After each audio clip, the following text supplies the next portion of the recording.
Hello all my dear students, welcome to Delta Academy. This is Ranjan और आज एक government job vacancy की detail के बारे में बात करने आया हूं। ध्यान से देखिएगा। This government job vacancy has come right away from Indian navy. Indian navy ने एसएससी के लिए वैकेंसीज रिलीज की हुई है फॉर जून 2026।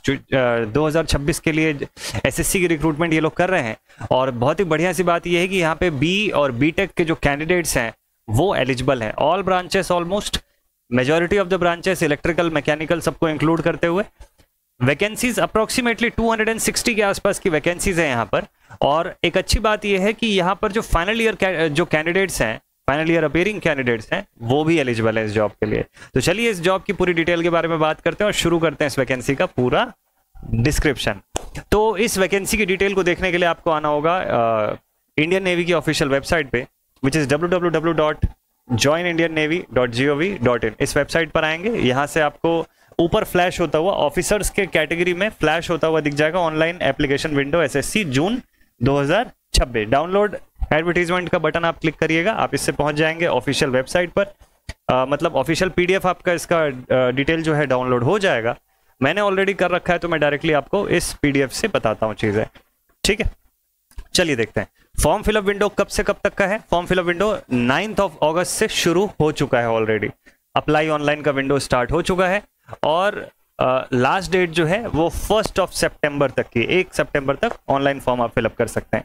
टोटल वैकेंसीज जैसा मैंने आपको बताया 260 के आसपास की वैकेंसीज है, लेकिन कैटेगरी वाइज बाइफर्केशन भी है यहाँ पर। तो पोस्ट देख लेते हैं क्या क्या है, ब्रांच या कैडर क्या क्या है। एग्जीक्यूटिव ब्रांच जीएस एक्स और जनरल सर्विस एक्स है। हाइड्रो कैडर का B BTech in any discipline मांगा हुआ है यहाँ पे। मिनिमम 60% का मार्क्स जो है वो मांगा हुआ है in your B BTech. 57 vacancies यहाँ पे है, including 5 for hydro. Men women maximum of 6 vacancies in general services X and 2 vacancy in hydro for women, ठीक है। डेट्स की बात करते हैं एज लिमिट वाइज। तो एज लिमिट के लिए बोला हुआ है कि 2 जुलाई 2001 के बाद के बॉर्न से लेके 1 जनवरी 2007 के पहले तक के बॉर्न जो है वो लोग एलिजिबल है इसके लिए। ये एज लिमिट सभी पोस्ट के लिए ऑलमोस्ट सेम है। आगे मैं बात करूं, देखिए और क्या क्या पोस्ट है यहाँ पे। पायलट की पोस्ट जो है वो भी निकली हुई है। Naval air operation officers observers की पोस्ट भी निकली हुई है एंड एयर ट्रैफिक कंट्रोलर की पोस्ट भी निकली हुई है। इन तीनों में एलिजिबिलिटी वाइज अगर मैं बात करूं तो B BTech in any discipline मांगा हुआ है विद मिनिमम ऑफ 60% मार्क्स, ठीक है। साथ ही साथ ये भी मांगा हुआ है कि आपके 10th और 12th में भी एग्रीगेट मार्क्स आपका 60 से कम नहीं होना चाहिए, मिनिमम 60% मार्क्स होना चाहिए, ठीक है। और साथ ही साथ English in class 10th and 12th जो है वो उसमें भी आपका 60% का मार्क्स मैंडेटरी है, ठीक है। एज लिमिट सेम जैसा मैंने बताया, तीनों में अलग अलग नंबर ऑफ वैकेंसीज है। जैसे पायलट में 24 है, नेवल एयर ऑपरेशन में 20 है और एयर ट्रैफिक कंट्रोलर की 20 सीट है। लॉजिस्टिक्स में भी यहां तक कि बी बीटेक वाले कैंडिडेट्स को अलाउ किया हुआ है। लिखा हुआ है फर्स्ट में कि B BTech in any discipline with first class, या फिर एमबीए और बीएससी बीकॉम ये सब भी अप्लाई कर सकते हैं। 10 सीटें यहाँ पर है। यहाँ लॉजिस्टिक्स में भी नेवल आर्मामेंट इंस्पेक्टरेट कैडर की अगर मैं बात करूं तो B BTech with minimum 60% marks in the following stream. इसमें भी देखिए इलेक्ट्रिकल वाले बच्चे हैं, मैकेनिकल वाले बच्चे हैं, इन सब के लिए पूरी वैकेंसीज यहाँ निकली हुई है। इतने ब्रांचेस के लिए 20 सीटें यहाँ पे भी अवेलेबल है। बात करें लॉ की तो यहाँ तो बी बीटेक एप्लीकेबल नहीं है भाई, लेकिन अगर एजुकेशन सेगमेंट में बात करूं तो यहाँ पे भी देखिए B BTech 60%, mechanical production engineering B BTech minimum 60%, electrical, electronics, communication electronics, instrumentation और बी बीटेक या M tech with minimum 60% in computer science engineering या एमसीए, ठीक है। ये सभी के लिए एप्लीकेबल है। यहाँ पे भी 8 सीटें अवेलेबल है इसमें, ठीक है। एमई एम टेक वाले जो कैंडिडेट्स हैं वो भी इसमें अप्लाई कर सकते हैं। इंजीनियरिंग ब्रांच की जनरल सर्विस देखेंगे अगर आप तो उसमें इन सभी पोस्ट के लिए एप्लीकेबल है, 36 सीटें। इलेक्ट्रिकल ब्रांच के लिए जनरल सर्विस निकला हुआ है जो जीएस, वहां पे भी मिनिमम 60% मांगा हुआ है। इलेक्ट्रिकल एंड सब ब्रांचेस यानी कि जैसे ट्रिपल ई टाइप के जो ब्रांचेस हो गए, इलेक्ट्रॉनिक्स इंजीनियरिंग हो गया, इलेक्ट्रॉनिक्स एंड कम्युनिकेशन हो गए, ये सारे स्टूडेंट्स के लिए भी 40 सीटें और निकली हुई है अलग से, ठीक है भाई। इसके अलावा नेवल कंस्ट्रक्टर के पोस्ट पे भी देखिएगा, यहाँ पे भी बी बीटेक मांगा हुआ है, ठीक है, लेकिन इसमें इलेक्ट्रिकल का जिक्र नहीं है। बाकी सिविल वाले बच्चे जो हैं, मैकेनिकल के जो स्टूडेंट्स हैं और बाकी ये जितने भी यहाँ ब्रांचेस मेंशन्ड है, शिप टेक्नोलॉजी हो गई या नेवल आर्किटेक्चर हो गया, ये सभी स्टूडेंट्स इसके लिए ऑप्ट कर सकते हैं। 16 यहाँ पर सीटें हैं टोटल, ठीक है भाई। और देखें क्या चीज है, तो सबमरीन आर्म जो है इसके बारे में male candidate shortlisted for GS-X, GS engineering and GS electrical are also eligible to volunteer for submarine arm. ठीक है भाई।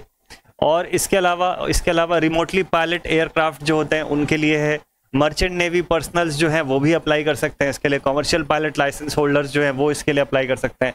तो ये बहुत ही गुड अपॉर्चुनिटी है, जो बच्चे अभी जॉब के लिए वेट कर रहे थे उनके लिए बहुत अच्छा अपॉर्चुनिटी हो सकता है। देखिए यहाँ पे जिन्होंने अपना पोस्ट ग्रेजुएट कर लिया है वो लोग भी अप्लाई कर सकते हैं। ठीक है, हु कैन अप्लाई में आप इस चीज को पढ़ सकते हैं।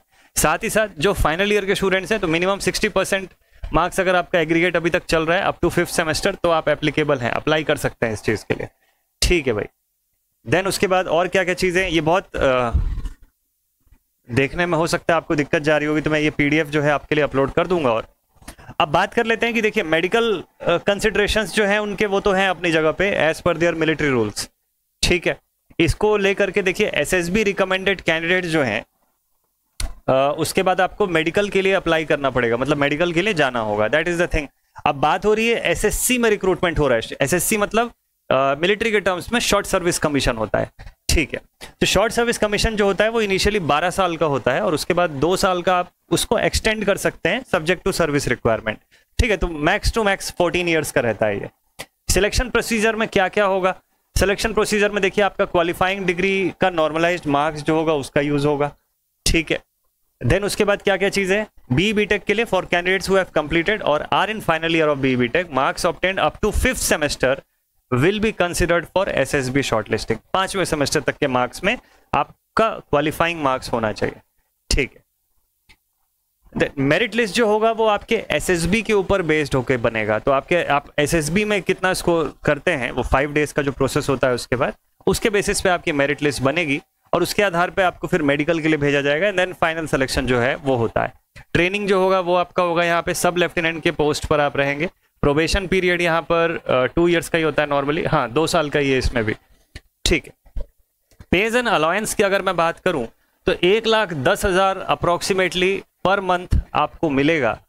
ठीक है, और बाकी इसकी फर्दर डिटेल्स ऑफिशियल वेबसाइट पर भी रहेगी, तो ये आप देख सकते हैं। एप्लीकेशन विंडो ओपन हो चुका है, वेबसाइट मैंने आपको बता दिया www.joinindiannavy.gov.in। तो इस पर जाकर के आप अप्लाई कर सकते हैं डायरेक्टली ऑनलाइन, और बस इससे ज़्यादा और कुछ खास डिटेल नहीं दिया हुआ है। अप्लाई ऑनलाइन करने के लिए आप ये जो QR कोड यहाँ पर दिख रहा है इसको भी अभी फ़ोन से स्कैन करके अभी के अभी आप अप्लाई विंडो पर पहुँच सकते हैं। ठीक है, याद रखिएगा 1 सितंबर is the last date for this application. तो अगर आप एलिजिबिलिटी क्राइटेरिया को मीट कर रहे हैं और अगर आप इंटरेस्टेड है इस जॉब के लिए तो जरूर से अप्लाई करिएगा। ऐसे ही और डिटेल्स लेकर के मिलता हूँ आप सभी से नेक्स्ट वीडियो में। Till then take care all my dear students and thank you so much for watching this video. जय हिंद।